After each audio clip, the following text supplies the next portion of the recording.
और अब खबरें विस्तार से। शुक्रवार को शिमला में राज्य सचिवालय में बिजनेस मीट के दूसरे चरण की समीक्षा बैठक के दौरान सीएम ने निवेशकों को कई तरह का भरोसा दिया। मुख्यमंत्री सुक्खू ने प्रदेश में 7,728 करोड़ रुपए की 26 लंबित परियोजनाओं की समीक्षा की। इन परियोजनाओं की कार्यान्वयन प्रक्रिया में तेजी लाने के लिए पर्यटन, जल विद्युत और औद्योगिक क्षेत्रों के हितधारकों के साथ चर्चा की। इस दौरान निवेशकों ने भी अपनी सभी आपत्तियां दर्ज करवाई। मुख्यमंत्री ने निवेशकों को भरोसा दिया है कि प्रदेश सरकार राज्य में निवेश को बढ़ावा देने के लिए हर संभव कोशिश कर रही है और परियोजनाओं की स्थापना में आने वाली अड़चनों को दूर करने पर काम किया जा रहा है। उन्होंने कहा कि निवेशकों को सरकारी कार्यालयों के अनावश्यक चक्कर काटने से बचाने के लिए सरकार निवेश नीति में संशोधन कर रही है।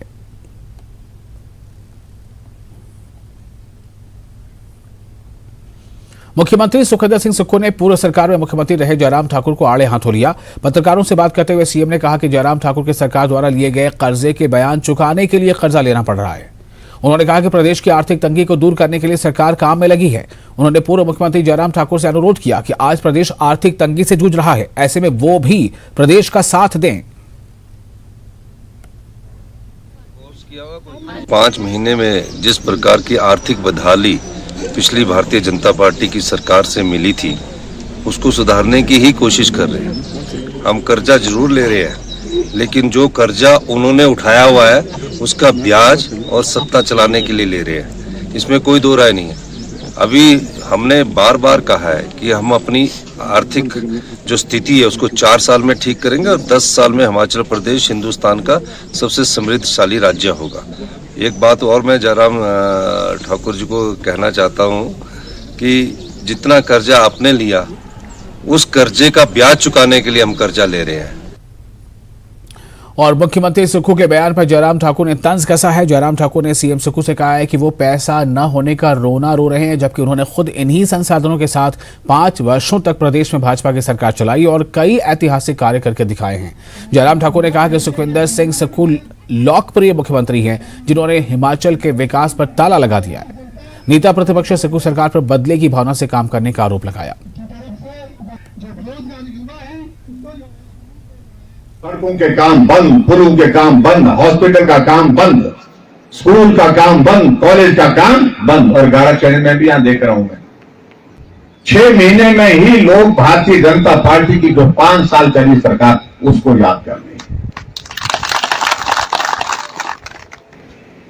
हर जगह जहां जा रहे, जहां काम छोड़ा था वहीं का वहीं इंतजार कर रहा हूं। सड़कें बना करके रखी और मलबा पड़ा है, मलबा भी उठाने की स्थिति में नहीं हो पा रहे। और यही सराज या बल्लार विधानसभा क्षेत्र का विषय नहीं है, पूरे हिमाचल का मैं जिक्र कर रहा हूं।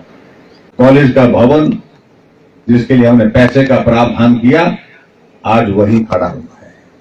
या रेस्ट हाउस का भवन जिसके लिए हमने पैसे दे करके इस भवन को शुरुआत करने की एक कोशिश की, आज तक ये भवन बन करके तैयार हो जाना चाहिए था, वही का वही खड़ा है। वित्तीय स्थिति पर कैबिनेट सब कमेटी की पहली बैठक हुई। उप मुख्यमंत्री मुकेश अग्निहोत्री की अध्यक्षता में यह बैठक हुई और मीटिंग में उप मुख्यमंत्री ने कहा कि फाइनेंस से जुड़े हर मसले को जनता के समक्ष रखेंगे। उन्होंने बताया कि 1 महीने के अंदर कैबिनेट सब कमेटी अपनी रिपोर्ट कैबिनेट के सामने पेश करेगी। यह रिपोर्ट गोपनीय होगी। इस मौके पर उप मुख्यमंत्री ने जयराम ठाकुर पर हमला करते हुए कहा कि आर्थिक मोर्चे पर पूरी तरह से नाकाम रही पूर्व की जयराम सरकार।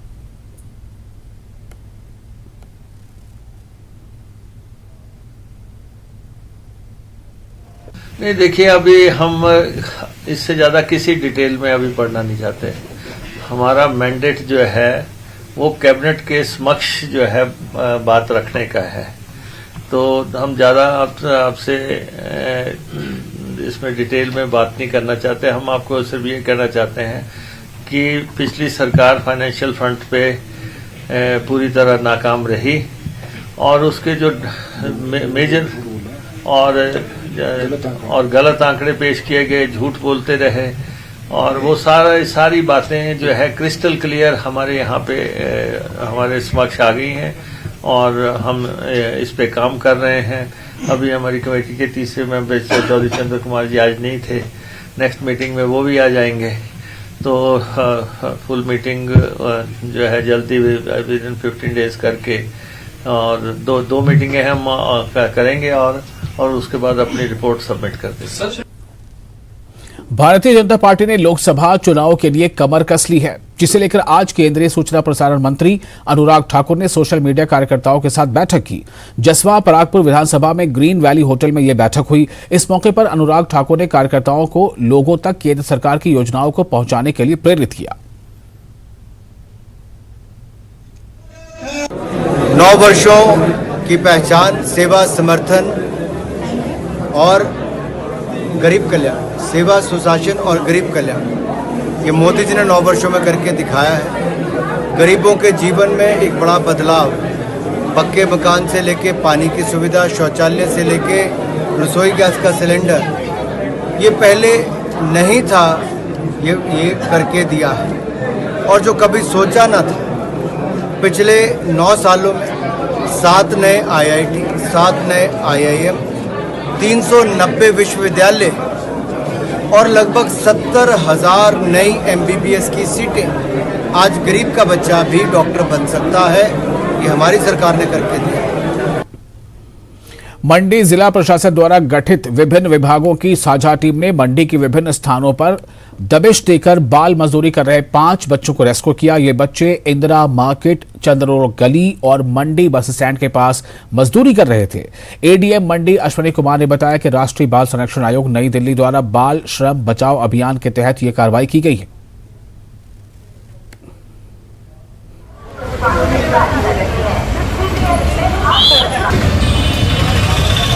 पूरे मंडी डिस्ट्रिक्ट में हमारी तरफ से जितने भी हमारे CDPOs हैं, उन सभी को डायरेक्शंस दिए गए हैं कि वो भी अपने जुरिस्डिक्शन के अंदर जो है वो सरप्राइज इंस्पेक्शंस करेंगे।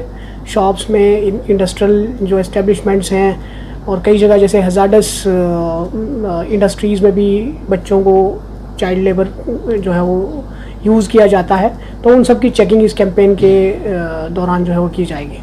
यहाँ पे आज हमारा 3 स्थानों में रेस्क्यू ऑपरेशन किया गया और इसमें हमें 3 ढाबों में हमें चाइल्ड लेबर के तहत काम करते हुए बच्चे मिले और 2 जनरल शॉप्स थी, वहाँ पे भी 2 बच्चे पाए गए। तो ये 5 बच्चों का रेस्क्यू हुआ और इन 5 बच्चों को जिला बाल कल्याण समिति के पास प्रस्तुत किया गया। अब वहाँ पे जब तक इन बच्चों के वांछित दस्तावेज नहीं मिल जाते हैं, तब तक इनको ओपन शेल्टर होम मंडी में रखा गया है। सुंदरनगर से भाजपा विधायक राकेश जम्वाल ने पूर्व CPS सोहन लाल ठाकुर की एक सरकारी कर्मचारी को कांग्रेस का पटका पहनाते हुए वायरल हुई तस्वीर की संबंधित विभाग से जांच करने की मांग की है। राकेश जम्वाल ने आरोप लगाया कि कर्मचारियों को तबादले का डर दिखाकर उन्हें जबरदस्ती कांग्रेस में शामिल करके अपना जनाधार दिखाने की कोशिश की जा रही है। चुनाव हारने के पश्चात कांग्रेस पार्टी की जो हालत यहां पर मैं देख रहा हूं, अब उनको कुछ और नजर नहीं आ रहा है।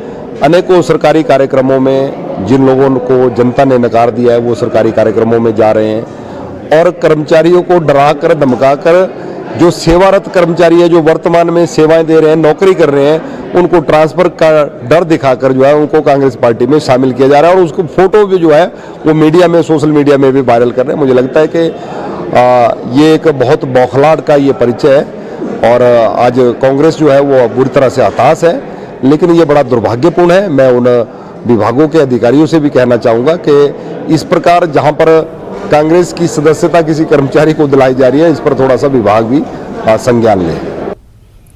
सोलन और सिरमौर जिले में इस वर्ष मटर का बम्पर उत्पादन हुआ है। इस वर्ष अब तक 18,000 क्विंटल मटर सोलन सब्जी मंडी में पहुंच चुका है, जबकि बीते वर्ष पूरे सीजन में सिर्फ 14,000 क्विंटल मटर आया था। बीते वर्ष की अपेक्षा इस साल काफी अच्छा मटर का उत्पादन हुआ है। इस वर्ष मटर का रेट भी किसानों को 55 से 60 रुपए प्रति किलो तक मिला है। मार्केट कमेटी सोलन सचिव रविंद्र शर्मा ने बताया है कि इस वर्ष किसानों को लहसुन और टमाटर के भी अच्छे रेट मिल रहे हैं। ग्रीन पीस की जहां तक बात है तो पिछले साल इन डेट्स में हमारे पास 14,000 क्विंटल मटर आया था टोटल और इन दिनों में बंद हो गया था मटर आना। लेकिन इस बार कुछ क्लाइमेटिक चेंज भी है, बल्कि हमें लग रहा था कि शायद कम मटर होगा, लेकिन 18,000 क्विंटल मटर अभी तक आ चुका है, जो कि किसानों के लिए एक बहुत बड़ी खुशखबरी है और रेट्स भी काफ़ी अच्छे इस बार मटर के हमें मिल रहे हैं। और गार्लिक की बात, जहां लहसुन की बात की आपने, तो कोरोना काल के बाद लहसुन की डिमांड बढ़ी है और इस बार अभी तक हमारे पास 14,300 क्विंटल लहसुन आ चुका है और बाहर बेचा जा चुका है, जबकि पिछले साल 11,000 क्विंटल लहसुन ही अभी तक हमारे पास आया था।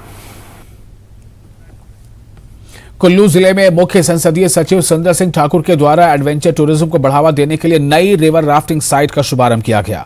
इस दौरान सीपीएस सुंदर सिंह ठाकुर ने रिवर राफ्टिंग को हरी झंडी दिखाकर रवाना किया। मुख्य संसदीय सचिव सुंदर सिंह ठाकुर ने कहा कि कुल्लू जिले में पर्यटन को बढ़ावा देने के लिए एडवेंचर पैराग्लाइडिंग रिवर राफ्टिंग के नए साइट चयनित कर युवाओं को रोजगार उपलब्ध करवाए जा रहे हैं।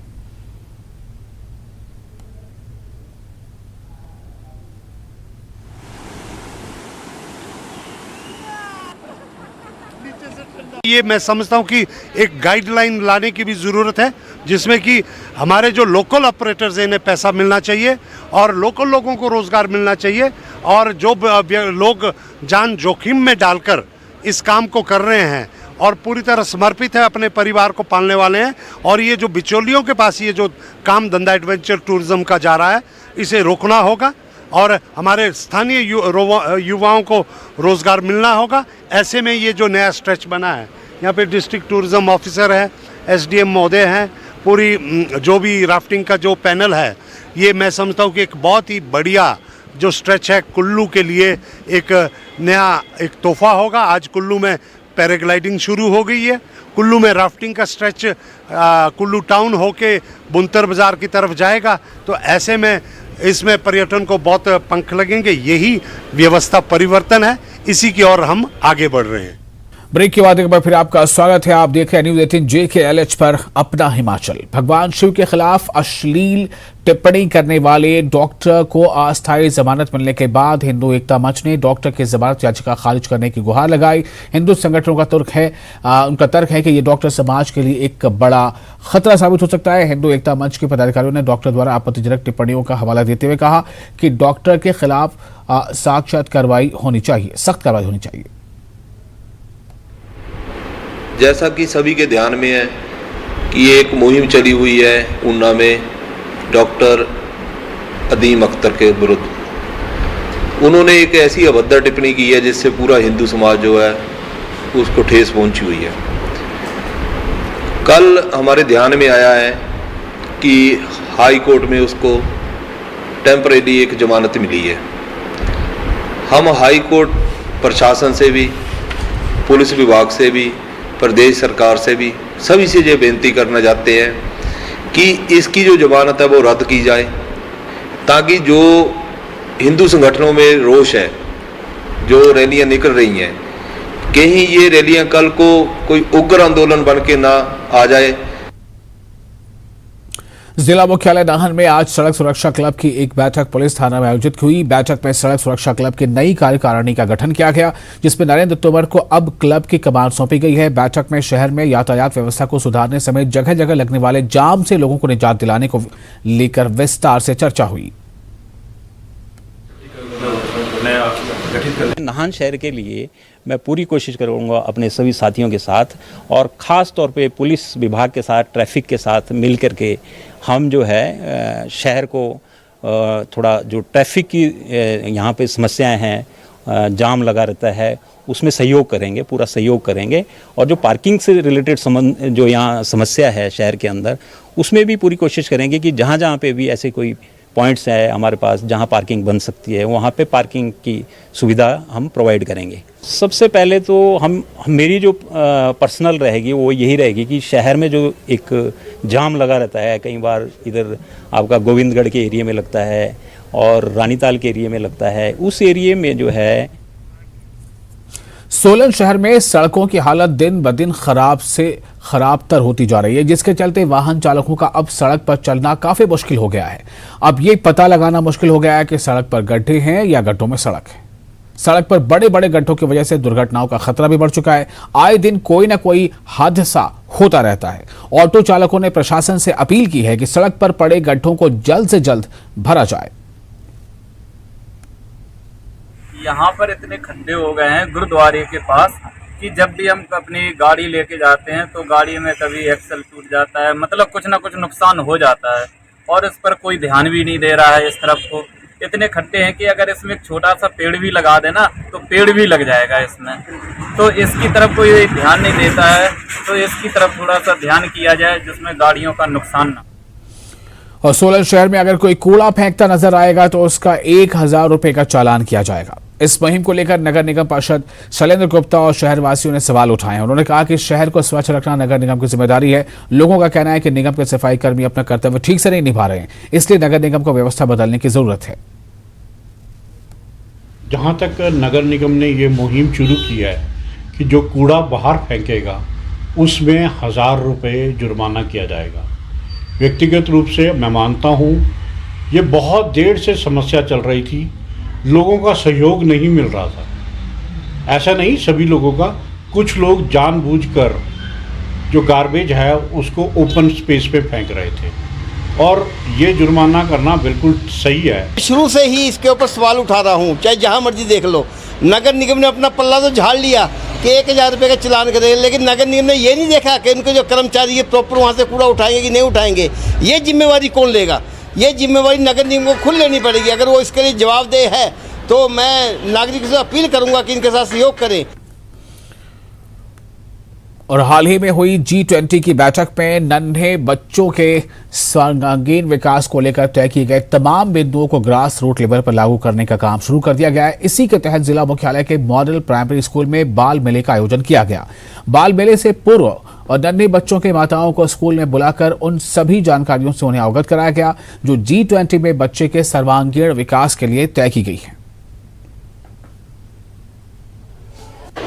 सर, ये G20 के अंतर्गत जन सहभागिता प्रोग्राम है जो कि हिमाचल गवर्नमेंट चाह रही है कि जितने भी प्री नर्सरी स्कूलों के बच्चे हैं उनकी मदर्स को स्कूल के साथ जोड़ा जाए, क्योंकि मदर का एक बहुत महत्वपूर्ण रोल रहता है बच्चे की ज़िंदगी में। और छोटे बच्चे हैं, ये 3+ का बच्चा हमारे पास आ रहा है, तो मदर के रोल को सुनिश्चित करने के लिए, मदर के रोल को और बढ़िया बनाने के लिए ये प्रोग्राम है जन सहभागिता कार्यक्रम जो है वो इसके तहत किए जाए। जी 15 जून तक हमारे पास कुछ प्रोग्राम विभिन्न स्कूलों के अंदर जो है वो नुक्कड़ नाटक है इसमें, और महिलाओं का रोल क्या है, एक माता का रोल क्या उसके उसमें बच्चे के लिए रहना चाहिए। और कई बार माताएं बहुत ज़्यादा प्रेशर डालती हैं 3 साल के बच्चे पे, तो हम ये बताते हैं कि बहुत छोटा बच्चा है, इसको फ्लोरिश होने दीजिए, इसको खिलने दीजिए आप। और कैसे जो है टीचर का रोल कैसे सुनिश्चित करना है स्कूल के अंदर छोटे बच्चे के लिए, वो सारी बातों को ध्यान में रख के ये प्रोग्राम आयोजित किया गया है। और HPU में छात्र पर तेज धार हथियार से वार करने का मामला सामने आया है। छात्र की आंख और चेहरे पर तेज धार हथियार से वार किया गया। घायल छात्र का IGMC अस्पताल में इलाज चल रहा है। प्रारंभिक मेडिकल रिपोर्ट आने के बाद पुलिस ने मामले में FIR दर्ज कर जांच शुरू कर दी है। HPU प्रशासन ने जांच रिपोर्ट आने के बाद दोषी छात्रों के खिलाफ कड़ी कार्रवाई करने का इशारा दे दिया है। सौरभ नाम है मेरा और मैं HPU में पढ़ता हूँ, MBA का स्टूडेंट हूँ, HPU BS में पढ़ता हूँ, 4th सेमेस्टर है मेरा। और कल रात को सर हम गए थे ऊपर, MBRD की फेयरवेल पार्टी थी, तो हम वहाँ से वापस आ रहे थे, तो हॉस्टल के सामने से हमने गाड़ी को मतलब गाड़ी को यू टर्न किया, तो हमारे पीछे एक और गाड़ी थी, तो बीच में गाड़ियाँ टकरा गई आपस में। तो उनके साथ थोड़ी कहासुनी हुई कि गाड़ियाँ टकराई हुई हैं, आप जब गाड़ी टकराती है तो कहासुनी हो जाती है। फिर उसके बाद वो उनके साथ हमारा मामला रफा दफा हो गया, लेकिन उसी दौरान बीच बचाव करने आए हॉस्टल के कुछ और छात्र थे साथ में हमारे, तो उनके साथ भी थोड़ी सी बहस हुई थी, धक्का मुक्की हो गई थी। तो बाद में जैसे ही वो मतलब हॉस्टल के दरवाजे बंद हो जाते हैं 10 बजे, तो हम सब हॉस्टल के अंदर थे और हॉस्टल के अंदर भी कहासुनी हो रही थी, तो आवाज़ें सुनकर फिर बच्चों ने पुलिस को बुला दिया था। फिर पुलिस आई थी वहाँ पे, पुलिस ने पूरा मामला रफा दफा करवाया उस टाइम पे, और हमें बोला गया कि अब कोई नहीं आएगा आपके रूम में, आप सो जाओ आराम से। फिर मैंने भी बोला ठीक है सो जाता हूँ। तो पहले उन्होंने मेरे कमरे की कुंडी तोड़ी हुई थी लात मार के 404 की, तो मैं ताकि कोई और ना आराम से घुस पाए, मैं नीचे वाले कमरे में जाके सो गया 304 में। वो मेरे दोस्त का कमरा था और वो था नहीं उस दिन रूम पे। और शूलिनी माता का मेला 23 से 25 तारीख को आयोजित किया जाएगा। इस मेले को सफल करने के लिए जहां एक और प्रशासन कड़ी मेहनत कर रहा है, वहीं सोलन के सामाजिक संस्थाएं भी मेले में 4 चांद लगाने के लिए नई सोच के साथ आगे आ रही हैं। शूलिनी सेवा समिति ने इस बार भव्य झांकियां निकालने का ऐलान किया है।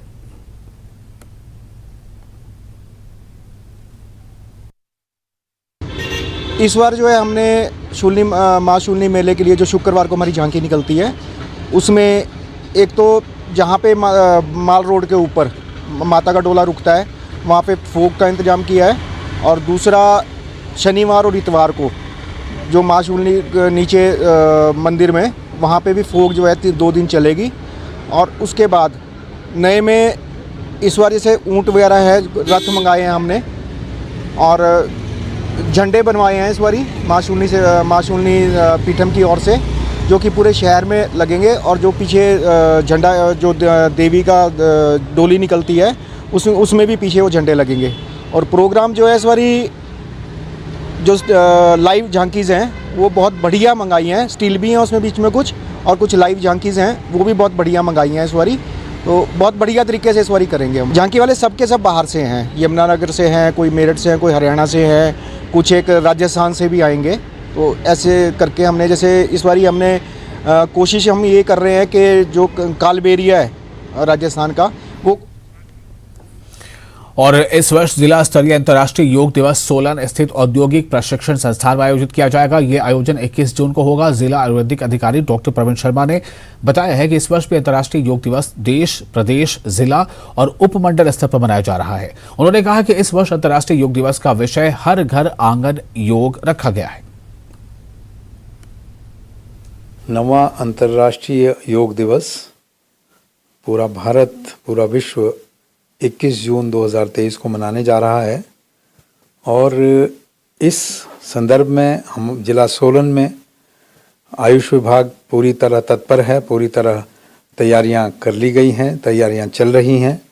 हमारी लगभग 80 से अधिक टीमें अलग अलग पंचायतों में, अलग अलग वार्ड में जाकर, अलग अलग क्षेत्रों में जाकर लोगों को योग दिवस के लिए तैयार कर रहे हैं, योग का प्रशिक्षण दे रहे हैं। अलग अलग जगह पर, चाहे वो शिक्षण संस्थान हो, चाहे वो पंचायती राज संस्थान हो, वहाँ पर जाकर ये प्रशिक्षण दिया जा रहा है योग का, जो एक pre international yoga day activities हैं। और जिला स्तर का कार्यक्रम जो है वो ITI सोलन में किया जाएगा सुबह 7 से 8 बजे तक। जो कॉमन योगा प्रोटोकॉल है, जो सामान्य योग का अभ्यासक्रम है, मिनिस्ट्री द्वारा जारी किया गया है, उसको 7 से 8 बजे तक करवाया जाएगा। और इसके अलावा ज़िले में लगभग 200 से अधिक स्थानों पर योग के शिविर लगाए जाएंगे, योग के कार्यक्रम आयोजित किए जाएंगे। शिक्षण संस्थानों में भी आयुष विभाग के सहयोग से और तरह की गतिविधियां भी की जाएंगी। और इसी के साथ इस बुलेटिन में फिलहाल इतना है, लेकिन न्यूज़ 18 JKLH पर लगातार बड़ी और अहम खबरों का सिलसिला जारी रहेगा।